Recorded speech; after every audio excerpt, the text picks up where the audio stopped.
সুপ্রিয় দর্শক, স্বাগত জানাচ্ছি সম্পাদকীয়তে। আমি মুস্তফা দানিশ। আমাদের আজকের বিষয় অশান্ত কেন গার্মেন্টস খাত, আর এই নিয়ে আলোচনার জন্য আমাদের স্টুডিওতে উপস্থিত আছেন Mohammad Nasir, vice president BGMEA. এর পাশে আছেন অ্যাডভোকেট এলিনা খান, প্রধান নির্বাহী বাংলাদেশ হিউম্যান রাইটস ফাউন্ডেশন। এছাড়া হয়তো কিছুক্ষণের মধ্যে আমাদের মাঝে উপস্থিত হবেন অ্যাডভোকেট মাহবুর রহমান ইসমাইল, সভাপতি গার্মেন্টস টেক্সটাইল লেবার ফেডারেশন। তবে আলোচনা শুরুর আগেই চলুন দেখিনি এখনকার প্রধান শিরোনামগুলো। টুঙ্গিপাড়ায় জাতির জনকের সমাধিতে প্রধানমন্ত্রীর শ্রদ্ধা, ছিলেন নতুন মন্ত্রীরাও, বললেন যে কোনো চ্যালেঞ্জ মোকাবিলায় সক্ষম নবগঠিত মন্ত্রিসভা। এ মাসের মধ্যেই সব নির্বাচনী ট্রাইব্যুনালে মামলা শুরু হবে, আসন ভিত্তিক সংলাপও, জানালো ঐক্যফ্রন্ট। এইসব কর্মসূচি জোটের দেউলিয়াত্বের প্রমাণ, বলছে আওয়ামী লীগ। আগামী এক মাসের মধ্যে পোশাক শ্রমিকদের বেতন কাঠামো পুনর্নির্ধারণের আশ্বাস বাণিজ্য মন্ত্রীর। উদ্দেশ্যমূলকভাবে আন্দোলনে ক্ষতি শ্রমিকদেরই, বলছেন নেতারা। গণতন্ত্র সূচকে বাংলাদেশের 4 ধাপ উন্নতি, ইকোনমিস্ট ইন্টেলিজেন্সের প্রতিবেদন। ভালো অবস্থানে রয়েছে ভারত ও শ্রীলঙ্কা।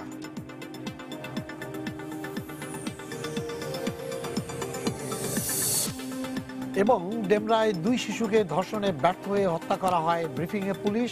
স্বীকারোক্তিমূলক জবানবন্দি দিল 2 অপরাধী। মানবাধিকার কমিশনের ঘটনাস্থল পরিদর্শন। হ্যাঁ নাসির ভাই, আপনি যেহেতু এখন আসেনি, আমরা একটু ওয়েট করি। তা আমাকে বলেন যে এই আজকে মনে হয় চতুর্থ দিন, 6 তারিখ থেকে নেমেছে, কেন ওরা রাস্তা নেমে থাকছে? কেন রাস্তা নামছে এবং গাড়ি ভাঙচুর সব জিনিসই হচ্ছে? কোন প্রেক্ষাপটে? তারা বলছে যে তাদের যে মজুরি কাঠামো যেটা ছিল সেটা কার্যকর করা হয়নি, তাদের বক্তব্য। আসলে এর ভিতরে ধন্যবাদ আপনাকে। আপনার ন্যূনতম মজুরি বোর্ড আপনি জানেন নিশ্চয়ই, মালিক পক্ষ, শ্রমিক পক্ষ, সরকার, নিরপেক্ষ সদস্য, তাদেরকে নিয়ে একটা ন্যূনতম মজুরি বোর্ড গঠিত হয়। সেই মজুরি বোর্ড ঐকমত্যর ভিত্তিতে বাংলাদেশের পোশাক শ্রমিকদের ন্যূনতম মজুরি হবে 8,000 টাকা। সেটা নির্ধারণ করার পরে আপনার 29শে নভেম্বর গেজেট হয়েছে। গেজেট হওয়ার পরে আমরা দেখলাম ডিসেম্বর মাসে, তখন কিন্তু কোনো পেমেন্টও করা হয়নি, কিচ্ছু করা হয়নি। সেই সময়ে কিন্তু শ্রমিকদের উস্কিয়ে দেওয়া হলো যে তাদের গ্রেড কমিয়ে দেওয়া হয়েছে, তাদেরকে যে গ্রেডে দেওয়ার কথা তাদের ওইভাবে দেওয়া হবে না। বিভিন্নভাবে গুজব রটিয়ে বিভ্রান্ত করে তখন একটা আন্দোলন করার চেষ্টা করে হয়েছে আপনার নির্বাচনকে সামনে রেখে। পরবর্তীতে এখন যখন আপনার 7 তারিখ থেকে বেতন দেওয়া শুরু হলো, তখন আমরা দেখলাম যে বিভিন্ন ফ্যাক্টরিতে আপনার ভাঙচুর করা হচ্ছে।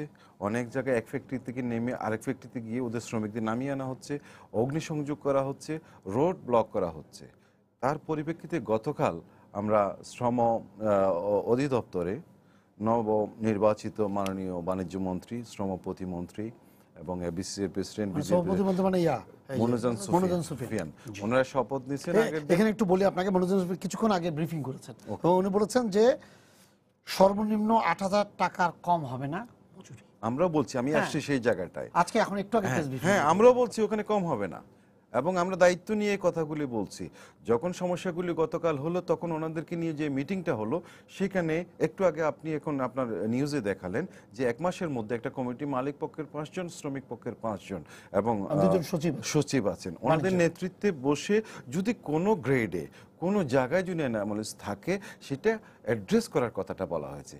আজকে আমরা দেখলাম আপনার টঙ্গী বিসিকে, আশুলিয়া, সাভার, হেমায়েতপুর এবং দক্ষিণ খান, এইসব জায়গায় প্রায় 65 থেকে 60টা ফ্যাক্টরিতে আবার তারা গন্ডগোল শুরু করেছে। অনেক ফ্যাক্টরিতে পে স্লিপ দিচ্ছে, নিচ্ছে না, অনেক ফ্যাক্টরি ভাঙচুর করছে, অনেক ফ্যাক্টরিতে তারা বসে আছে, কাজ করছে না। এই সিচুয়েশনটা নারায়ণগঞ্জে কম, এই জায়গাগুলিতে আপনার এই ফ্যাক্টরিগুলোতে হয়েছে। আপনার এটা বুঝতে হবে আপনার কেন এটা করা হচ্ছে। আমরা বলেছি যে প্রতিটা শ্রমিকের যে প্রজ্ঞাপন জারি হয়েছে, 8,000 টাকা সর্বনিম্ন হলো 7ম গ্রেডে। এর পরবর্তী যে গ্রেডগুলো রয়েছে সেই গ্রেডগুলোতে আমরা দায়িত্ব নিয়ে বলছি কারো বেতন 1100 টাকার কম বৃদ্ধি হবে না, সে যেখানেই আছে। এটা গতকালও আমরা মিটিংয়ে বলেছি। আমরা চাই আমাদের শ্রমিকরা, তারা অত্যন্ত ভালো শ্রমিক বিধায় আমরা $12,000 এক্সপোর্ট থেকে আমরা প্রায় $31 বিলিয়ন রপ্তানি করতে সক্ষম হয়েছি।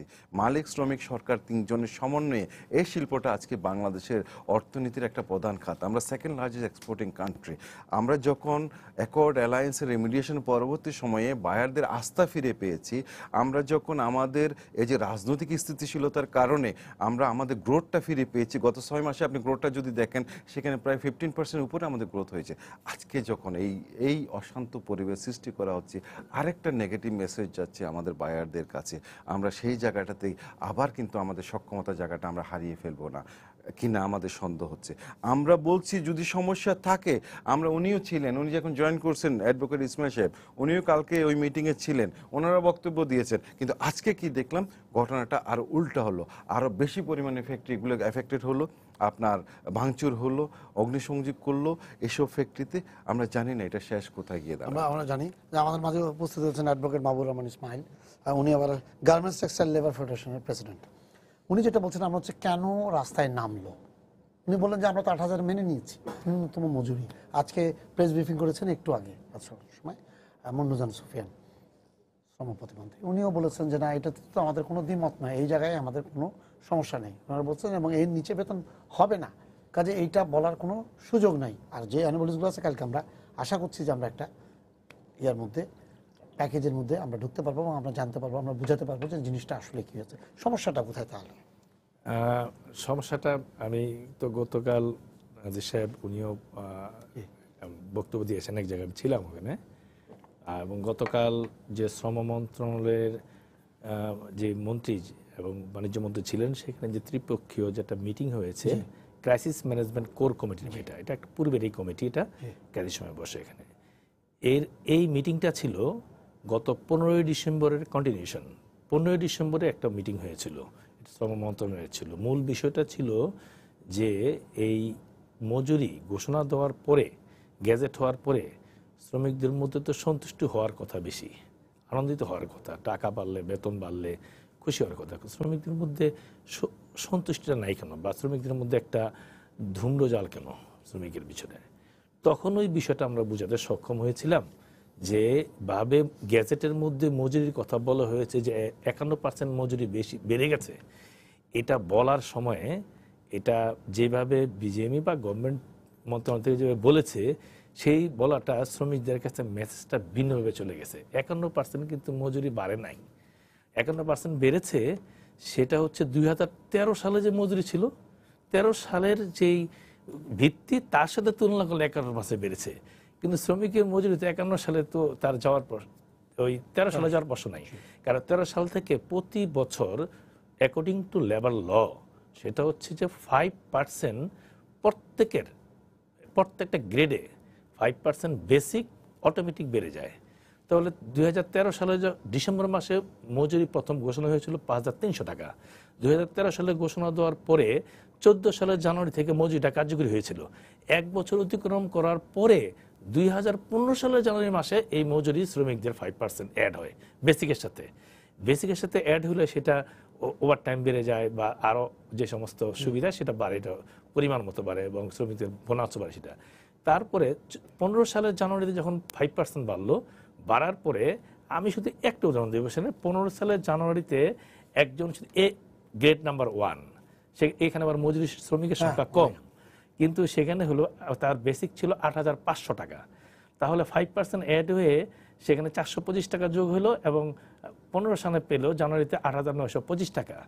2016 সালে 5% বেড়ে হয়েছে 9,371 টাকা, এবং এইভাবে 2018 সালে 10,329 টাকা, এবং জানুয়ারি এই 2019 সালে তার মজুরি কোনো আন্দোলন ছাড়াই অটোমেটিক, এটা নিয়ম অনুযায়ী, সেটা নাজির সাহেব স্বীকার করবেন, 10,845 টাকা এটা অটোমেটিক হয়ে যায় সেখানে। এইভাবে দ্বিতীয় গ্রেডেও তার মজুরি হয়ে যায় 8,932 টাকা, তৃতীয় গ্রেডে হয়ে যায়, গ্রেডেও তার এইভাবে মজুরিটা অটোমেটিক তার 5% বেড়ে যায় সেখানে। এখন 1 নম্বর গ্রেডে কি হয়েছে, এই মজুরি যখন গ্যাজেট ঘোষণা হয়েছে, এই ঘোষণাটা এর আমি পরে বলবো তাড়াহুড়া করেছে, এই জন্য এটা এই ত্রুটিটা ঘটে গেছে। এখানে তার অটোমেটিক যেখানে 2019 সালে 10,845 টাকা হয়, এখানে গেজেটে হয়ে গেছে 10,440 টাকা, তার মানে 450 টাকা তার নতুন মজুরি হলো, তার কমে গেল। এটা পে স্লিপটা যখন সে হাতে পেলো এবার, কারণ মজুরি দেওয়ার আগে কিন্তু শ্রমিকরা কিন্তু খুশি হওয়ার কথা। যদি কারো 500-1000 টাকা মজুরি বাড়ে তাহলে সে আনন্দিত হবে। তাকে সারাদিন কেউ যদি বলে তুমি আন্দোলন যত যাবে না সেখানে, কিন্তু সেখানে যখন পে স্লিপ পেলো তার বেসিকটা কমে গেল সেখানে। না মামুন ভাই, এখানে আপনি মনে করছেন যে এটা মিস্টেক না এটা আসলে এটা মিস্টেক, এটা একটা তড়িঘড়ি প্রক্রিয়া হয়েছে। সেটার একটা বিষয়টার সাথে শুরু থেকে আমরা যদি ছিলাম সেখানে 14 সালে 17 সালে 18 সালের জানুয়ারি মাসে ওয়েস্ট বোর্ড গঠন হয়। ওয়েস্ট বোর্ড গঠন হওয়ার পরে 6 মাসের মধ্যে ওয়েস্ট বোর্ড তাকে কিন্তু বাধ্যবাধকতা আছে ওয়েস্ট বোর্ডের যে অ্যাওয়ার্ডটা এটাকে ঘোষণা দেওয়ার জন্য। 6 মাসের মধ্যে সেটা না হয়ে একটা মিটিং হয়েছে শুধু। মিটিং নানা কারণে হয় নাই, বিজেপির প্রেসিডেন্ট ব্যস্ততা, অসুস্থতা বলেছেন, কিন্তু 6 মাসে হলো না। 6 মাস পরে যখন শ্রমিকদের মধ্যে একটা আন্দোলনের ধুমায়িত ক্ষোভ বিক্ষোভ সৃষ্টি হয়ে গেলো সাভার, আশুলিয়া, নারায়ণগঞ্জ, তখন এই আপনার তার পরবর্তী 3 মাসের মধ্যে অক্টোবরে যখন আসলো, তখন শ্রমিক সংগঠনগুলোর পক্ষ থেকে খুব প্রেশারে ছিল যে গভর্নমেন্টের সামনে নির্বাচন, যদি এই নির্বাচনের আগে মধ্যে যদি এই ওয়েজেস শ্রমিকের রাস্তায় নেমে যায়, বিক্ষোভ করে, গভর্নমেন্টের ডিমেরিটস এবং এটা প্রভাব পড়বে ভোটে যায়। বিজেএমই বা আদার্স তারা যেভাবেই দেখেছে যে আমরা এটা তাড়াতাড়ি করার জন্য বলেছি, তারপরে কিন্তু একদিন হঠাৎ করে 3য় মিটিংয়ে এটা মন্ত্রণালয়ে ওয়েজেস বোর্ডের নিয়ম হচ্ছে ওয়েজেস বোর্ডে এটা ঘোষণা হবে, কিন্তু আমরা ছিলাম সেখানে, একটা টেলিফোনের মধ্যে হঠাৎ ওনারা চলে গেলেন। মন্ত্রণালয়ের মন্ত্রী এখানে গিয়ে বসে ওনারা এটা ঘোষণা করেছেন, ঘোষণা দিয়েছে, এটা আমরা এই ভালো করেছে ঘোষণা দিয়ে, শ্রমিকদের শান্ত হয়েছে একটা বিষয়। কিন্তু ঘোষণাটা দিলেন 7 নম্বর গেটে যেটা দিয়েছেন, 6 নম্বর গেট, এগুলো আর সংশ্লিষ্ট কাদের সাথে আলাপ আলোচনা করার সময়, পরামর্শ করার সময় পান। ওনারও আমাদের ধারণা, ওনাদের এককভাবে তো আর বিজেপির প্রেসিডেন্টের করে নেই, ওনাদের যারা ছিল তারা করেছে। করার সময় ওনারা 1, 2, 3 গ্রেডের এগুলো ওনারা খেয়াল করেন নাই। খেয়াল না করার পরে কিন্তু আমরা কিন্তু খেয়াল করে দিয়েছি। 62টা শ্রমিক সংগঠনের পক্ষ থেকে আমরা যার যার সংগঠন জোটগতভাবে আমরা লিখিতভাবে আমরা ওয়েজেস বোর্ডের চেয়ারম্যানের কাছে নিয়ম অনুযায়ী 15 দিন সময় থাকে আপত্তি দেওয়ার, আমরা কিন্তু লিখিত আপত্তি দিয়েছি যে এই প্রবলেম কিন্তু অ্যারাইজ করবে, আপনারা দেখেন এবং এটাকে সংশোধন করেন এবং এটা পুনর্বিবেচনা করেন। আইন অনুযায়ী ওয়েজেস বোর্ড চেয়ারম্যান সেটা করবেন, কিন্তু এটা করেন নাই। না করার কি হয়েছে, ইলেকশন চলে আসছে, ইলেকশনের সবাই ইলেকশন জায়গায় চলে গেছে এবং শ্রমিকদের মধ্যে আমাদের ধারণা ছিল ইলেকশনটা হয়ে যাক। ইলেকশনে হয়ে যাওয়ার পর ঠিক ইলেকশনের 7 দিন আগে শ্রম প্রতিবন্ধ ছিলেন তখন মুজিবুল হক চুন্নু, উনি আমাদের ডাকলেন ক্রাইসিস ম্যানেজার, যে ইলেকশনের পরে এই যে ত্রুটিটা আছে উনিও বুঝতে পারতেছিলেন না, উনি যখন বুঝলো সরাসরি বুঝার পরে বললেন ইলেকশনের পরে এটা আমরা সমাধান করব। এই সমাধানটা করা, এই যে সময় গেল, এই সময়ের মধ্যে যখন শ্রমিকের হাতে পে স্লিপ গিয়ে পৌঁছলো, বেতন কমে গেছে, নিচের গেটের শ্রমিকদের মধ্যে কিন্তু অতটুকু অসন্তুষ্ট না। 7 নম্বর গেটে আমি নাসিম সাহেব আমি এগিয়ে আছি, 1, 2, 3-এর মধ্যে 1, 2, 3 কারা, 1, 2 সমস্যা নাই। আমি বলছি, আচ্ছা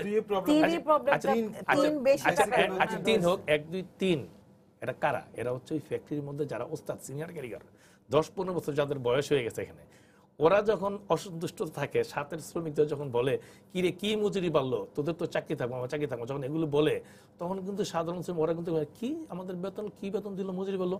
আর ওরাও যখন দেখে বিজেপি থেকে যখন বলা হয় 51% বেতন বেড়ে গেছে, 51% বেতন তো বাড়লো না, 18 সালের কন্টেস্টে বেতন বলতে হবে আপনার সেখানে 7 or 8% বাড়ছে সেখানে।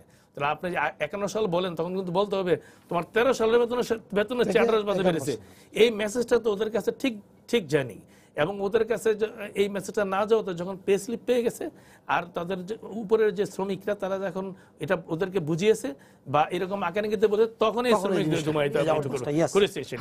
বলেন উনি যে কথাগুলো বলেছেন তার পিছনে উনি যে বলছেন আমাদের, আমি বলতে হয় আমাদের যারা শ্রমিক নেতৃবৃন্দ ওনারা অনেক বেশি বুঝেন কিন্তু লেবার ল সম্বন্ধে, কিন্তু ওনারা ওয়ার্কারদের রাইটসটা বুঝেন, রেসপন্সিবিলিটি কম বুঝেন। এটা সবাই বুঝে। আপনার 2013 সালে 5,300 টাকার ন্যূনতম মজুরি, আবার শ্রম আইনে ওনারাই আমরা সবাই মিলে অন্তর্ভুক্ত করছি প্রতি বছরে 5% করে ইনক্রিমেন্ট দিতে হবে।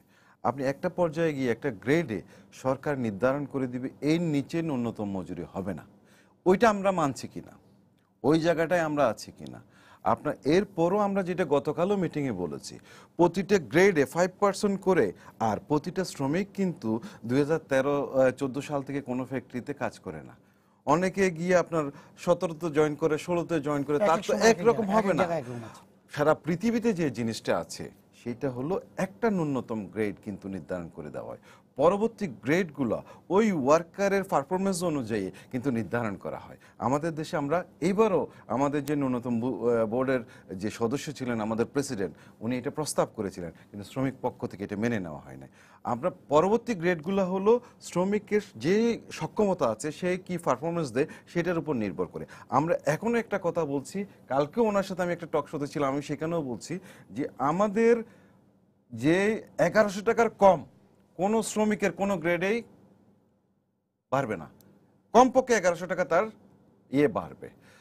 এখন যখন সমস্যা সব মিলিয়ে এনি গ্রেডে বেশি বাড়বে, বেশি বাড়বে, ন্যূনতম একদম কমপক্ষে কোনো একটা গ্রেডে কোনো শ্রমিক 1100 টাকার কম পাবে না, তার ইনক্রিমেন্ট যেটা হবে।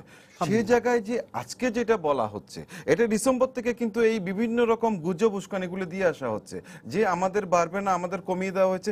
তাদেরকে যদি এটা বোঝানো যায় যে তোমাদের ন্যূনতম মজুরি কাকে বলে। হ্যাঁ, এখানে একটা বিষয় আছে, আমি যেটা অন্য সময়ে কিন্তু 5% ইনক্রিমেন্টটা ছিল না, সেটা কিন্তু লেবার লতে ইনক্লুড করা হয়েছে 2013 সালে। 10 সালেও সেটা ছিল না, যেহেতু বিভিন্ন সময় এটা নিয়ে প্রবলেম ছিল। আমরা একটা সেট করার জন্য আর উৎসব বোনাস, দুটো উৎসব বোনাস ম্যান্ডেটরি, এটা নিয়েও বিভিন্ন ঈদের সময় দেখেছি আমরা সমস্যা হয়। আমরা এটাও কিন্তু শ্রম আইনে ঢোকানো হয়েছে, ম্যান্ডেটরি করা হয়েছে উৎসব বোনাসকে, যাতে সমস্যাগুলি না হয়।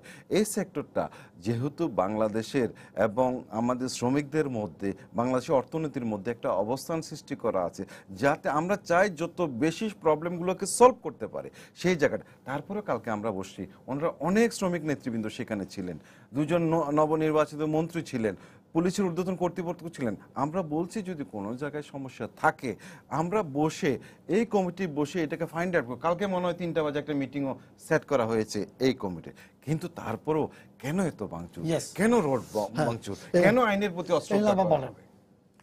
না, আমার বলার হচ্ছে এটা যে গার্মেন্টস এর অসন্তোষ তো ধরেন আজকে না, মানে বিভিন্ন সময় বিভিন্ন কারণে বিভিন্ন ভাবে এগুলো আসছে। কখনো বেতন নিয়ে আসছে, কখনো বিভিন্ন সুযোগ সুবিধার ব্যাপার আছে, যেগুলো আস্তে আস্তে আস্তে মিটিগেটেড হয়েছে শ্রমিক, মালিক এবং সরকার সবাই ইয়ের থেকে।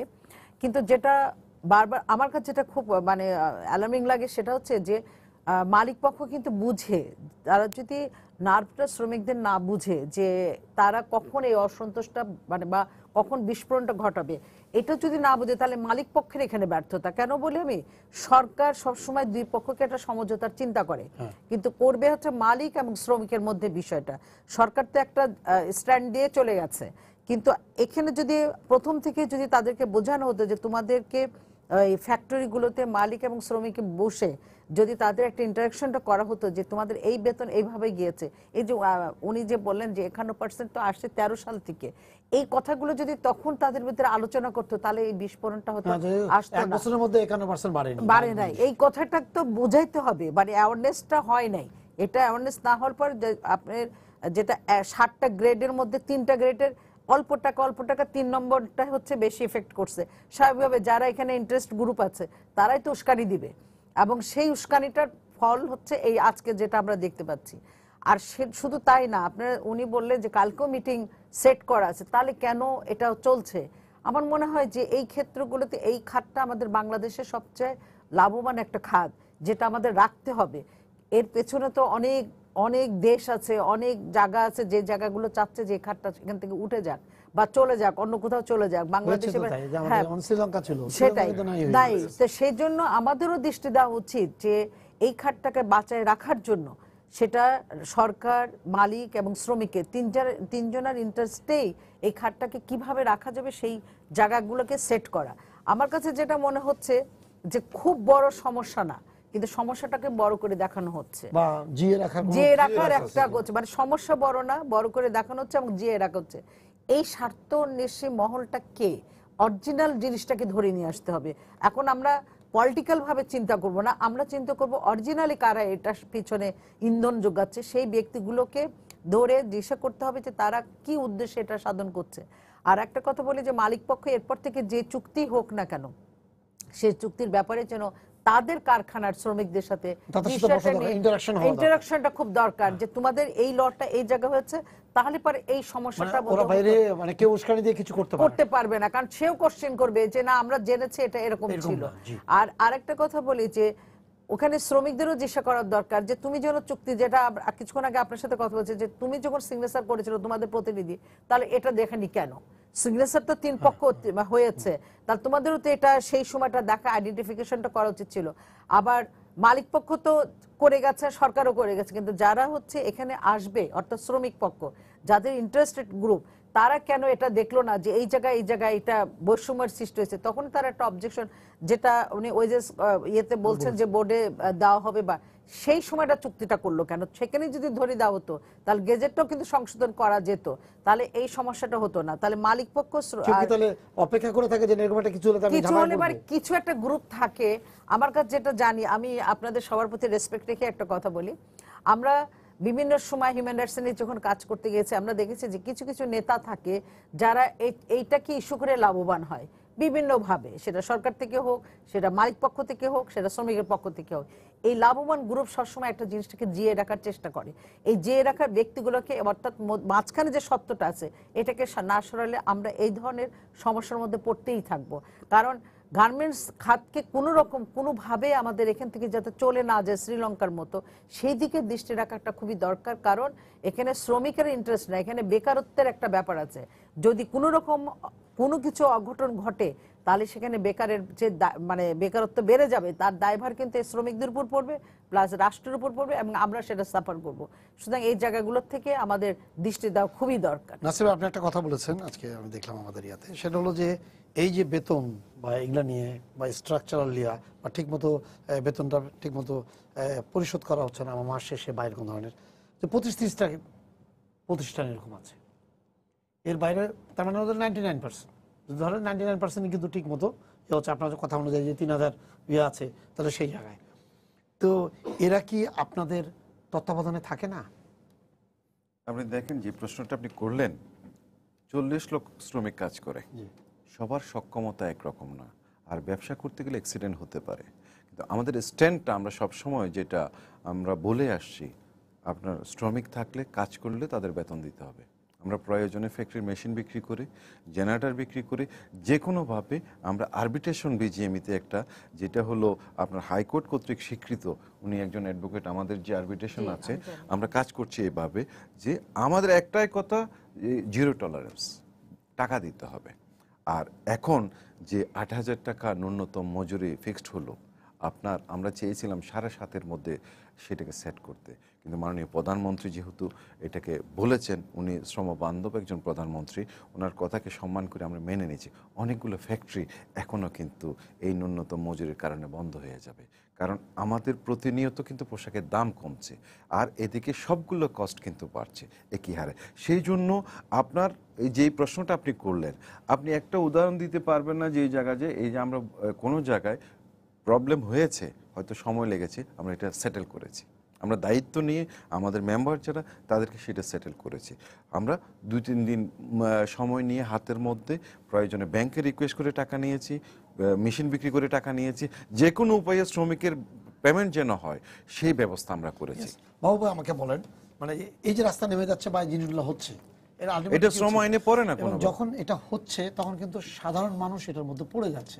এর একটা রেগুলার এটা এখন এরকম হয়ে গেছে যে পোশাক খাত পয়সা দিচ্ছে, সবকিছু আছে, শ্রমিকগুলা কিন্তু ইয়া না, তাদের বিহেভিয়ার প্যাটার্নটা খুবই ইয়া, রাস্তাঘাটে যে যাচ্ছে তার গাড়ি ভেঙে দিচ্ছে, মানে জিনিসগুলো কিন্তু এইভাবে আসে। তো কেন এটা আপনারা যখন এই ধরনের কোনো জায়গায় হয় তখন আপনারা কেন সেটেল করার জন্য তাদের সাথে কথা বলতে বসেন না? প্রথমত যে এই বিষয়টা, যে রাস্তায় নেমে ভাঙচুর করা, গাড়িতে ভাঙচুর করা, ইট পাটকেল মারা, রাস্তা বন্ধ করে দিচ্ছে, ইট পাটকেল মারা, এটা কোনোভাবেই এটা আমরা কাম্য মনে করি না। এবং এটা আমি বলছি একটু, এটা কাম্য এটা আমরা করি না, এবং এটার চেয়ে ভালো এটা কোনোভাবে না করেই ভালো। এটা বরঞ্চ শ্রমিক আন্দোলনের যে মুখটা, এটা কিন্তু আরো সকলের সামনে ক্ষতিগ্রস্ত হয়ে যায়, এবং এতে করে শ্রমিকদের লাভবান হওয়ার কোনো জায়গা থাকে না এখানে, অধিকার। এখানে একটা বিষয় শুধু আমি বলবো, আমার বাড়ি নারায়ণগঞ্জ, বাড়ি বর্ণামী নারায়ণগঞ্জ, তো নারায়ণগঞ্জের সবচেয়ে বড় একটা ফ্যাক্টরি ফকির অ্যাপারেল, সবাই মনে হয় জানেন নাম, এটা অনেক বড় ফ্যাক্টরি। এই ফ্যাক্টরির শ্রমিকরা নিজেরা একটা ট্রেড ইউনিয়ন করেছে। ট্রেড ইউনিয়ন করাতে যারা যারা ট্রেড ইউনিয়ন করেছে এবং এই ট্রেড ইউনিয়নের সাথে যারা সংশ্লিষ্ট ছিল, একটা চিরুনি অভিযান দিয়ে সকলকে ফ্যাক্টরিতে বের করে দেওয়া হয়েছে। কোনো এখানে একজন শ্রম আইন অনুযায়ী করেছে তারা শ্রমিকরা। তো এরপরে এবার ওই ফ্যাক্টরিতে যে কোনো কারণে শ্রমিকদের একটা অসন্তোষ সৃষ্টি হয়েছে। তারা মাইক দিয়ে কিন্তু নেতা খুঁজেছে, নেতাকে আসো, কেউ কথা বলে না, কারণ শ্রমিক আসে না নেতৃত্ব। কারণ যে গিয়ে কথা বলবে সে নেতা হবে এবং ফ্যাক্টরি থেকে ওই মুহূর্তে না হোক পরবর্তী মুহূর্তে সে ফ্যাক্টরি থেকে ছাঁটাই হয়ে যাবে, তাকে বের হয়ে যাবে। অথবা ফ্যাক্টরির ভিতরে থাকে পুলিশ আর বাড়িতে যায় মাস্তান, দুইটা এরকম ঘটনা আছে এখানে। আমি একটা উদাহরণ দিব, নারায়ণগঞ্জের ফ্যাক্টরিগুলো কিন্তু শ্রমিকদের মধ্যে কিন্তু এখন সন্তোষ, কিছুদিন খুব অসন্তোষ ছিল, সন্তোষ। আমার সঙ্গে যে সমস্ত মালিকরা কথা বলেছে বা আমিও বলেছি, আপনারা এগুলো করেন। আপনি কি মালিকের সাথে কথা বলেছেন? ফকির অ্যাপারেলস না, ফকির অ্যাপারেলস তো তারা তো এই ধরনের কাজ করেছে, পরে আমরা বিভিন্ন মতো অ্যাডভাইস করে জিনিসটা শান্ত হয়েছে সব। এখন ওইখানে কিন্তু মালিকদের আমরা বলেছি যে আপনারা শ্রমিকদেরকে এই মজুরি কাঠামো সম্পর্কে ভালো করে বুঝান এবং সকালে গিয়ে বুঝাবেন, যাওয়ার সময় বুঝাবেন এবং প্রয়োজনে আমাদেরকে নিয়ে যাবেন, আমরা সেখানে বলবো। সেখানে ওইখানে তারা বললো যে এই যে যেটা কমে গেছে এটা তো সরকারের আইনে কমেছে, তারা এখন আমরা কি করব, আমরা বেশি দিতে পারি না, আমরা চাই এটাকে লেভেল করে দেওয়ার জন্য যেন না কমে। কিন্তু আমরা যে দিব আমাদের আর 10টা ফ্যাক্টরি পাশের মালিকরা বা আমাদের সমিতি দিবেন আমাদের বাধা। এই জন্য সরকার না ঘোষণা দেওয়া পর্যন্ত আমরা পারছি না। কিন্তু ইতিমধ্যে কিন্তু অনেক মালিক আমি দেখেছি তারা ফ্যাক্টরি চালানোর জন্য বলেছে যে শ্রমিকদের বলেছে আপনারা কাজ করেন, সকাল বিকাল তারা বলেছে যে যেখানে কমে গেছেন আপনাদের, আমরা সরকারের সাথে কথা বলে, নেতৃত্বের সাথে কথা বলে এটা যেন না কমে। কমছে কোথায়? যে গ্রেডগুলোতে কমেছে, কমেছে সেটা কমেছে, সেটা গ্রসে তো কমে না। না গ্রসের কথা বলছি, ওরা তো গ্রস চিন্তা করে না, ওরা তো চিন্তা করছে ওদের বেতন এত বেতন সেখান থেকে কমে আর বেসিকটা বড় জোরে তখন কিন্তু তারা বুঝাইছে। আমি পজিটিভলি বলতাছি না, আমি বুঝাই কিন্তু আমি আপনাকে ফ্যাক্টরিগুলো প্রশ্ন করছি, পে স্লিপে কি কোনো জায়গায় কারো বেতন কমছে? এটাও কিন্তু রং মেসেজ যাবে, এইজন্য আমি জিজ্ঞেস করছি। পে স্লিপে আপনার বলতে হবে এই জায়গায় কমছে, আমি বলতেছি যে কোন জায়গাতে বেতন কমে না। আপনি গ্রস আর বেসিক বললে তো হবে না, আপনার টোটাল যখন তাকে পে স্লিপটা দেওয়া হচ্ছে সেই জায়গায় তার বেতন যদি কোনো জায়গায় কমে থাকে তাহলে না প্রবলেম, আপনি বলতে পারবেন। কোন জায়গাতে তার বেতন কমে নাই এবং যে গ্যাজেট রয়েছে সেই গ্যাজেটের আলোকে যদি একটা মালিক পেমেন্ট করে, যদি কোনো গ্রেডের মধ্যে, আমরা এই কথাও বলেছি মালিকদেরকে, কোন গ্রেডের মধ্যে যদি কিছুটা অ্যাডজাস্ট করতে হয় সেটাও যেন মালিক করতে পারে। এই কথাটা আমরা 1,500 লোককে ওরিয়েন্টেশন করেছি, মিড লেভেল ম্যানেজমেন্ট যারা এই কাজগুলি করে ফ্যাক্টরিতে, তাদেরকে এনে আমরা ডিসেম্বর মাসে ওরিয়েন্টেশন করেছি। আপনার যদি এখন বলেন যে বেতন কমে গেছে, এটাও কিন্তু আরেকটা রং মেসেজ যাবে। এই জন্য আমি কথাটা নিলাম। একটা মামু একটা ফোন আছে, দর্শক আপনার পরিচয় দিয়ে প্রশ্ন করুন। আমি বলতেছিলাম কি, আমি গাজীপুর থেকে বলতেছিলাম, আমার নাম মোহাম্মদ সুমন শেখ, ঠিক আছে। আমাদের যে এই জায়গায় যে বেতনের কথাটা বলা হইতেছে উনি তো সম্পূর্ণ মিথ্যা কথা বলতেছে। আমাদের বেতন যে ডিরেক্টর হেল্পারের বেতন হচ্ছে 8,200 টাকা, অপারেটরের বেতন হচ্ছে 8,400 টাকা। একটা হেল্পার যে কাজ জানে না সে যদি 8,200 টাকা পায়, একটা অপারেটর কাজ জানে 5 বছর চাকরি করে সে 8,400 টাকা, আর সর্বোচ্চ বেতন হচ্ছে 9,545 টাকা। এই বৈষম্যটা কিভাবে দূর করবে উনি বলুন। জি, আপনাকে ধন্যবাদ, থামেন। আচ্ছা, এখন এই মাহবুবা, যেহেতু আপনি এগুলোর প্রত্যেকটা ডিলের মধ্যে ছিলেন, উনি যে কথাগুলো বলল, যে তাহলে আপনারা ওই লিডার হিসেবে তাহলে আপনারা কি তাদেরকে বুঝতে পারেন না, মানে কোন সমস্যাটা কোথায়? আমরা এটাকে বারে আমরা বিজেএমির সাথে, প্রেসিডেন্টের সাথে কিন্তু আমরা বসেছি, আলাদাভাবে বসেছি এই বিষয়গুলো বোঝানোর জন্য, উনিও শুনেছে।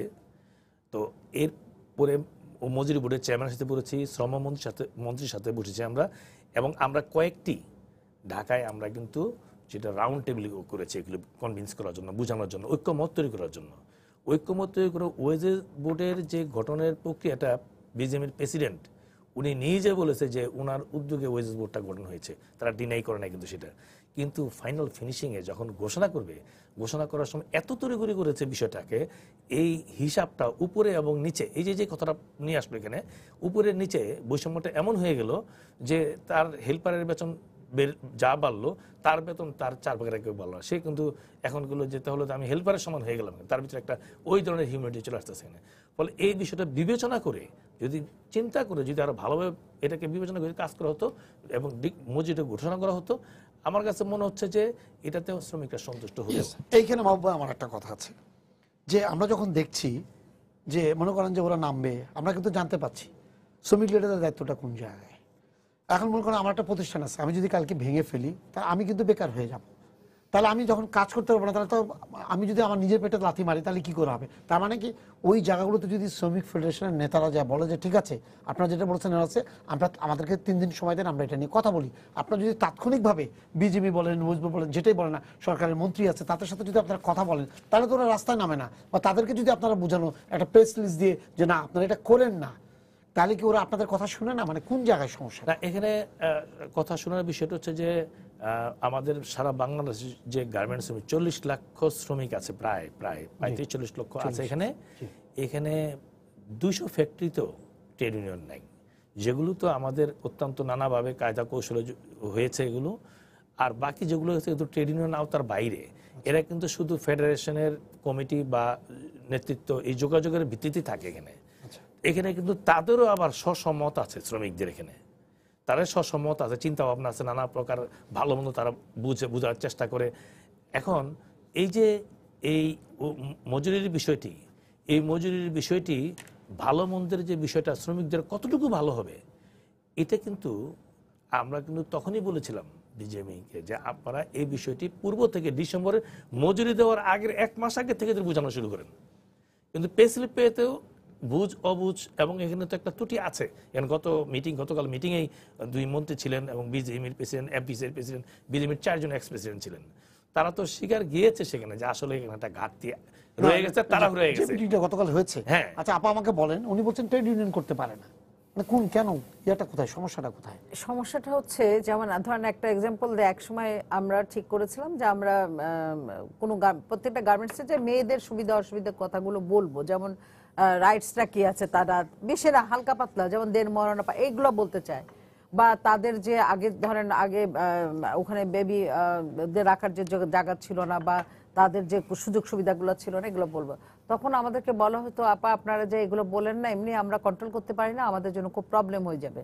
লাস্টে আমরা যখন ঢুকলাম তখন আমরা যখন দেখেছি সেখানে যে হ্যাঁ আপনি বলেন ওই যে দেন মহারণটা পর্যন্ত খোরপোশ পর্যন্তই থাকেন, আর কোনো মানে বেবি সিটিং বা বেবি সিটার এগুলো রাখার যে ব্যবস্থাগুলো এগুলো আপনারা কিছু বলবেন না। এটার অর্থ হলো যে এখানে আসলে মালিক এবং শ্রমিকের যে ভালোভাবে একটা ইন্টারাকশনটা, আমার মনে হয় এখানে ঘাটতি। এই ভয়টা মানে কি এটা মানে আস্থাহীনতার ব্যাপার আছে? আস্থাহীনতার ঠিক ব্যাপার না, আমি বলবো এটা ইগোরও একটা ব্যাপার আছে। আমি বলবো যে এরকম যে মালিক আর শ্রমিক এত ইন্টারাকশনটা হবে, আমি আপনাকে রেসপেক্ট রেখে বলছি, আপনি ভাববেন না যে আপনি করেন কিন্তু সবাই করেন তা বলছেন না। না আমি বলছি যে আমি সবাই কথা বলছি না, কিন্তু কেউ হয়তো কোনো গার্মেন্টস খুব রেয়ার তারা এগুলো করে বলে তাদেরটা কিন্তু ভালোভাবে চলছে, রান করছে। কিন্তু আমার কাছে যেটা মনে হয় যে মালিক এবং শ্রমিকের মধ্যে যদি এক ধরনের প্রতি মাসে যদি তাদের সমস্যাগুলোকে ডাইরেক্ট শোনা হয়, বা তাদের কথাগুলোকে কি হচ্ছে, বা তাদের সাথে যে চুক্তিগুলো হচ্ছে, বা এই কথাগুলো যদি সরাসরি আলোচনা হয়, তখন তারাও যখন সচেতন হয়, পাশাপাশি মালিকও নির্ভয় থাকে যে আমি তো আমার কথাগুলোকে তাকে কনভে করেছি এটাতে। সেই জায়গায় আমি আরেকটা কথা বলতে চাই যে এই যে উনি বলছেন যে করতে দেওয়া হয় না কেন, এখানে দোষটা কিন্তু শ্রমিকদের মধ্যে কিছু আছে। তারা যখন কিছু নেতা হয়, ওখানেও যখন নেতাগিরি করতে যায়, মানে এখানে হচ্ছে মালিক এবং শ্রমিকের সুবিধা অসুবিধাগুলো তুলে ধরবে নেতারা, কিন্তু ওখানে সমস্যাটা তৈরি করে ওই নেতারা, যত না করে শ্রমিকের সাধারণ শ্রমিকরা তার চেয়ে বেশি করে নেতারা। এই ভয় থেকে মালিকরা এই কাজটা করতে দেয় না। কিন্তু আমার কাছে মনে হয় যে সংগঠন যারা মানে এই শ্রমিকদের যে ওখানে যেটা খুলবে, যেটা করবে, সেই জায়গাগুলো থেকে দুই পক্ষকে সহনশীল হতে হবে। তারা দুজনকে নিজেদের মানে ইন্টারেস্টেড গ্রুপ ভাবতে হবে, যে মালিক ভাববে যে এরা ছাড়া আমি চলতে পারছি না, এরাও ভাববে যে মালিক ছাড়া আমরা চলতে পারবো। এই জায়গায় আমি বলছি নাসির ভাই আপনাদের ধারণাটা কি? আমি ধারণা প্রথমে একটা কথা বলেছি, উনি যেটা বললেন যে শ্রমিক মালিক সম্পর্কে এটা ধারণা, আপনাদের কি এরকম কোনো শ্রমিক মালিক সম্পর্ক চমৎকার না হলে $31 বিলিয়ন এক্সপোর্ট হয় কেমনে? আজকে আমার ইন্ডাস্ট্রি যদি ভালো থাকে, লাভবান কি উনি হবে না আমি হব? আমার শ্রমিক যদি কাজ করে, লাভবান কি উনি হবেন, ইসমাইল সাহেব হবেন না আমি হব? আমার ভালো আমি বুঝবো না? আমার ভালো তো আমার চেয়ে কেউ বেশি বুঝবে না। তো আমার শ্রমিকের ভালোটা দেখার দায়িত্ব তো আমার। আজকে যে কথাটা বলা হচ্ছে, বাইরে থেকে অনেকে বলে এরকম, অনেকে অ্যাডভাইস করে যে আপনারা মালিক শ্রমিকের সম্পর্কটা ওইরকম করেন, কিন্তু যখন বেস্টেড একটা গ্রুপ চলে আসে, যখন সো কল কিছু লেবার লিডার, সো কল কিছু এনজিও আসে আমাদের এই কোমলমতি শ্রমিকদেরকে বিভ্রান্ত করে, আজকেও লাঠি নিয়ে জিরাবতে, লাঠি নিয়ে 100-র উপরে লোক রুমাল বন্ধ করে আপনার চলে আসে, ফ্যাক্টরি ভাঙচুর করতেছে, গেইন ভাঙচুর করতেছে নামানোর জন্য। ওরা কারা? আপনার কত পার্সেন্ট শ্রমিক এখানে এই ইয়ের সাথে আন্দোলন এখন যেটা হচ্ছে জড়িত আছে? আমরা, উনি ট্রেড ইউনিয়নের কথা বলেছেন। আপনার রানা প্লাজার পূর্বে আমাদের ট্রেড ইউনিয়ন ছিল গার্মেন্টসে 132টা ফ্যাক্টরিতে, 650-র উপরে ফ্যাক্টরি, 4,500 ফ্যাক্টরির মধ্যে 3000 ফ্যাক্টরি রানিং এ আছে। আপনাকে বিকেএমই প্লাস বিকেএমই, আমি বিকেএমটা বলছি, আমি আমার বিজিএমটা বলছি। 3000 ফ্যাক্টরি রানিং আছে, 3000-এর মধ্যে 650 ফ্যাক্টরি আপনার ট্রেড ইউনিয়ন আছে। সবচেয়ে বড় কথা হলো ট্রেড ইউনিয়নে আমাদের অভিজ্ঞতা তো সুখকর না। যে ফ্যাক্টরিতে ট্রেড ইউনিয়ন হয়েছে প্রত্যেকটা ফ্যাক্টরিতে আস্তে আস্তে ধীরে ধীরে মরে যাচ্ছে, ফ্যাক্টরিগুলি চলছে না। ওই ফ্যাক্টরিগুলি ধীরে ধীরে মৃত্যুর দিকে দাবিত হচ্ছে, বন্ধের দিকে দাবিত হচ্ছে। আপনার হেলদি ট্রেড ইউনিয়ন নাই, যে ট্রেড ইউনিয়নটা রিয়েল যে শ্রমিকের কথা বলবে, শিল্পের কথা বলবে, তাকে যেটা প্রথমে আমি যে কথাটা বলেছি রাইটস এন্ড রেসপন্সিবিলিটি, দুটোই শ্রমিককে শিখাতে হবে। আজকে ওনারা শিখাচ্ছেন কি অনলি রাইটস, তোমার এই অধিকার আছে তুমি এটা বানো। ওনারা হয়তো নামাই দিতে পারেন, আপনি প্রশ্নটা করেছেন উনি হয়তো এড়িয়ে গেছেন, উত্তর দেন নাই। শ্রমিককে নামাই দেওয়া সহজ, কিন্তু ওখান থেকে তুলে আনাটা এটা কঠিন একটা। না, দুটোই থাকতে হবে। তবে একটা বিষয়ে বাবু একটা কথা বলার আগে ওনার কাছে একটা ফোন আছে। দর্শক আপনার পরিচয় দিয়ে প্রশ্ন করুন। আসসালামু আলাইকুম। ওয়ালাইকুম আসসালাম। আমি স্যার গাজীপুর শ্রীপুর থেকে বলছিলাম। জি। 2013 সালে যে আমাদের সরকার 5% বাৎসরিক ইনক্রিমেন্ট, তো এটা আমরা যারা চতুর্থ শ্রেণীর কর্মচারী আছি, হেল্পার, অপারেটর, আমাদের এই শ্রেণীর শ্রমিকদের এই বাৎসরিক ইনক্রিমেন্টটা সরকার থেকে 10% তো করা যায়, করতে পারে, কারণ আমাদের বেতনটা তো একদম লো। আর আপনাদের মতো মানুষের যে চাহিদা, খরচ, আয় ব্যয়, তা আমরাও তো মানুষ, আমাদের কি এরকম অর্থের প্রয়োজন হয় না চলতে? জি, আপনাকে ধন্যবাদ।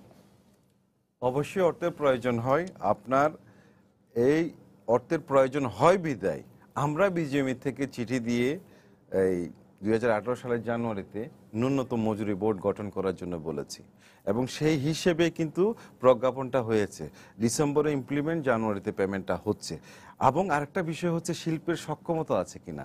আজকে আপনি বেতনটা বাড়াই দিলেন, এমন এক পর্যায়ে ফ্যাক্টরিগুলো সব বন্ধ হয়ে গেল, শ্রমিক বেকার হয়ে গেল, তাইলে কি এটা মঙ্গলজনক হবে অর্থনীতির জন্য? এমন একটা পর্যায়ে যেটা তাড়াহুড়া করে, ইসমাইল ভাই বারবার একটা কথা বলার চেষ্টা করেছেন, তাড়াহুড়া করে ন্যূনতম মজুরি ঘোষণা করা হয়েছে। এটা টোটালি আমি দ্বিমত পোষণ করি। এইটার মধ্যে ঢাকা ইউনিভার্সিটির একজন টিচার নিরপেক্ষ সদস্য ছিলেন, সুল ছাড়া বিশ্লেষণ করেছেন, ইনফ্লেশন কত ছিল এই জিনিসগুলো বিশ্লেষণ করেছেন। সব কিছু করে কিন্তু গ্রেডগুলো এভাবে নির্ধারণ করা হয়েছে। তারপরও আমরা যেহেতু সমস্যা হচ্ছে, আমরা বলেছি কমিটি যেহেতু সরকারের পক্ষ থেকে করে দেওয়া হয়েছে, যদি কোনো জায়গায় অ্যানোমালিস থাকে, সমস্যা থাকে, এই কমিটি বসে যেটা নির্ধারণ করবে সেটাকে আমরা মেনে নিয়ে এই ইন্ডাস্ট্রিকে চালাবো। তাহলে আমরা কি দেখলাম আজকে তারা আইনকে হাতে তুলে নিয়ে ফ্যাক্টরিগুলোকে ভাঙচুর করছে, বাইরে মোটরসাইকেল রাখা আছে এগুলোকে আগুন জ্বালিয়ে দিচ্ছে। এটা কি শুভ লক্ষণ? এটা কি হেলদি ট্রেড ইউনিয়নের কথা আপনি বলছেন? ইয়েস, হেলদি ট্রেড ইউনিয়নের কথা বলেছেন যে আমরা হেলদি ট্রেড ইউনিয়ন পাচ্ছি না। এক, দুই নম্বর হলো যেমন উনি যেগুলো বলেছেন যে গাড়ি ভাঙচুর অথবা বিল্ডিং এরিয়া কাঁচগুলো ভাঙচুর, কারণ এটা হওয়ার পরে ওই ফ্যাক্টরি যদি বলে যে আমি লে আউট করলাম 3 মাসের জন্য, তখন কে ক্ষতিগ্রস্ত হবে? তখন তো শ্রমিক অনেক বেশি ক্ষতিগ্রস্ত হবে। মালিক তো মনে করেন যে মালিকের তো আরো অনেক ব্যবসা, মালিকেরও ক্ষতি হবে, না মালিকের তো আছে, মালিকের তো অন্যান্য ব্যবসা আছে, হবে যতই ব্যবসা থাকে। এটা আমি বলবো যে এই যে প্রথমেই বলেছি যে এই যে রাস্তায় চলে যাওয়াটা নিয়মতান্ত্রিক পদ্ধতিতে, যখন শ্রমিক তার সমস্যা সমাধানের জন্য মালিক কর্তৃপক্ষের সঙ্গে যখন কোনো পথ বন্ধ হয়ে যায়, তখনই কিন্তু তারা অনিয়মতান্ত্রিক পথে এই অভ্যাসটা গড়ে ফেলে। এটা একটা রেওয়াজ যে মালিকদেরও শ্রমিকদের সমস্যাগুলো না শোনা, যে বেতন দিয়েছি নিয়ম অনুযায়ী চলে গেছে, কিন্তু হাজার হাজার শ্রমিক এদের যে একটা নিয়মের মধ্যে আনা, এদের যে একটা সাংগঠনিক নিয়মের মধ্যে নিয়ে আসা, এবং এদের মধ্যে যে সংগঠন করতে দেওয়ার রাইট দেওয়া, বা এদের যে সংগঠনের স্বীকৃতি প্রদান করা, সমস্যা আছে ঠিক আছে, কিছু কিছু নেতার কথা বলেছেন, সংগঠনের কথা বলেছেন, তারা এই ধরনের আছে এরকম, এটা আমরা আপনার সাথে কোনোভাবে দ্বিমত করি না যে এরকম আছে এখানে, সেগুলোর বিরুদ্ধে আপনারা সচেতন করবেন মানুষকে, আমরাও করবো সচেতন।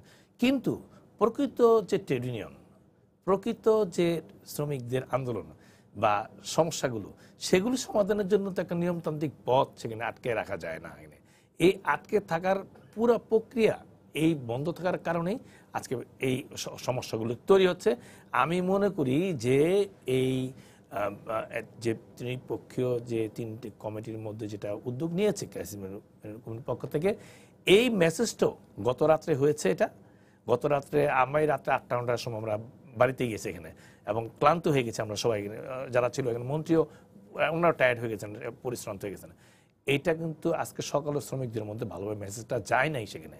এবং ফ্যাক্টরি ওয়েস এখানে যে তার কর্তৃপক্ষ যে মেসেজটা তারা যারা বুঝাবে তাদের কাছে মেসেজটা যায় না। তাহলে মাহবুব ভাই, তাহলে দাঁড়াচ্ছেটা কি? এত বড় একটা ইন্ডাস্ট্রি আছে, 40 লাখ লোক আছে, আপনি বলছেন ইউনিয়ন করতে দেওয়া হচ্ছে না, ওখানে তো লোকাল লোক থাকে।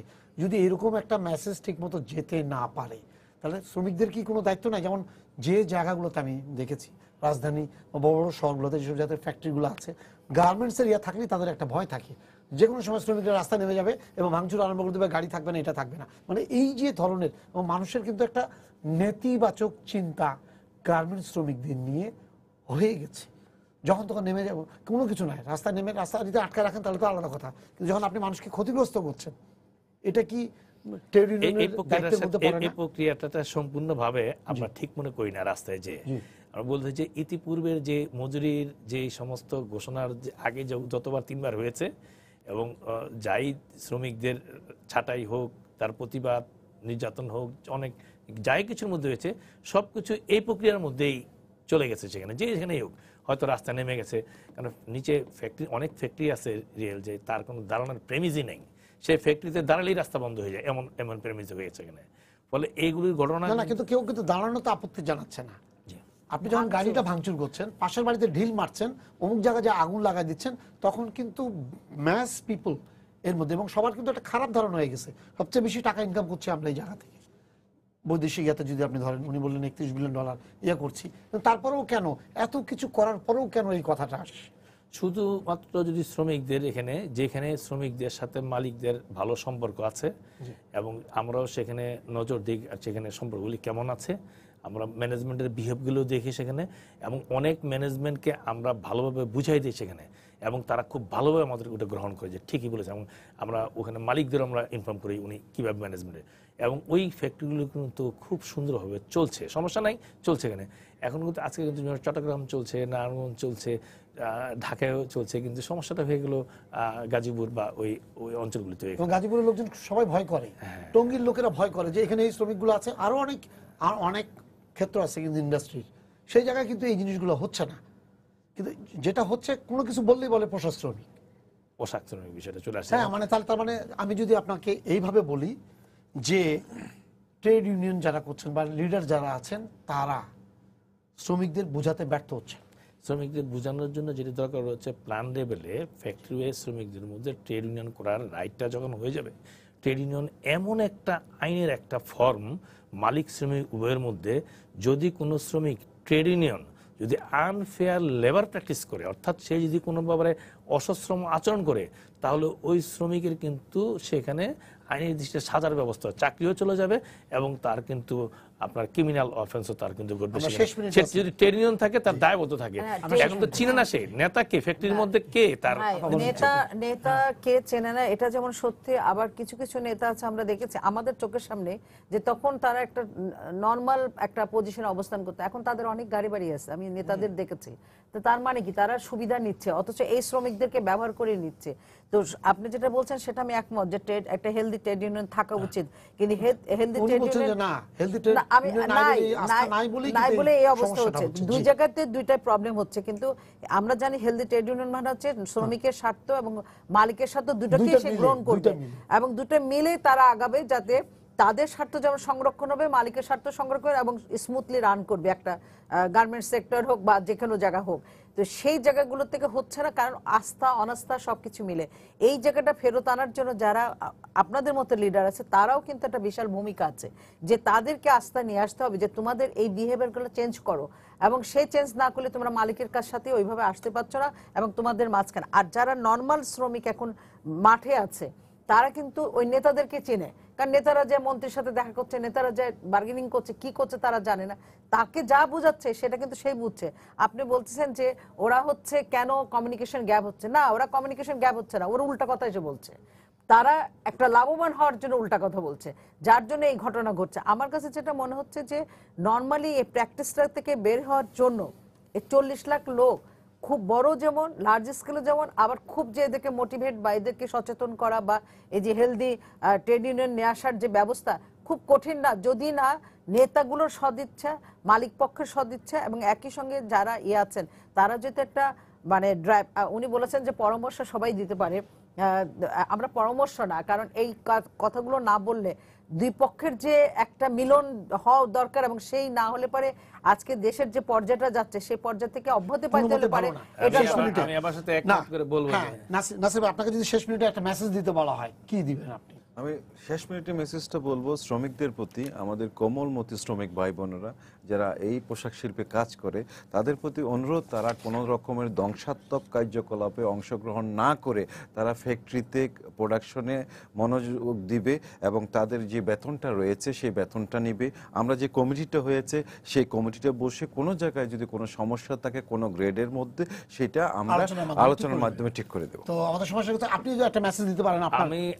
আমি এই সময়টির মধ্য থেকে আমি সারা দেশের শ্রমিক ভাই বোনদেরকে আমি যে মেসেজ দিতে চাচ্ছি যে এই যে গ্রেডগুলোতে শ্রমিকদের বেতন যে দৃশ্যত কমে গেছে, এটা মালিক কর্তৃপক্ষ, বিজেএমই, সরকার তারা গতকাল মিটিংয়ে বুঝতে সক্ষম হয়েছে, কিন্তু একদিনের মিটিংয়ে এই সমস্যাটার সমাধান করা যাবে না, কারণ এখানে অনেক আইনি প্রক্রিয়া আছে। সেই জন্য শ্রম প্রতিমন্ত্রী এবং বাণিজ্য মন্ত্রী ওনারা অনুরোধ করেছেন যে 1 মাসের মধ্যেই, 1 মাস বলতে চলতি মাসের মধ্যেই এটাকে যে এখানে যে গ্রেডগুলোতে যে বেতন কমে গেছে প্রতিমন্ত্রী পরিষ্কার ঘোষণা দিয়েছে, বেসিক হোক বেসিক হোক এত গ্রস হোক, কোনো ক্ষেত্রে শ্রমিকের বেতন কমবে না, বেতন কমবে না। আমাদের সময় শেষ হয়ে গেছে। দানিশ ভাই, এইটাও একটা রং ইনফরমেশন। কোন জায়গায় আপনাদেরকে ধন্যবাদ, আমার সময় শেষ হয়ে গেছে। সবাইকে ধন্যবাদ জানিয়ে শেষ করছি আজকের সম্পাদকীয়। আগামীকাল আবারও দেখা হবে রাত 10টায়। দেখার আমন্ত্রণ হলো। শুভরাত্রি।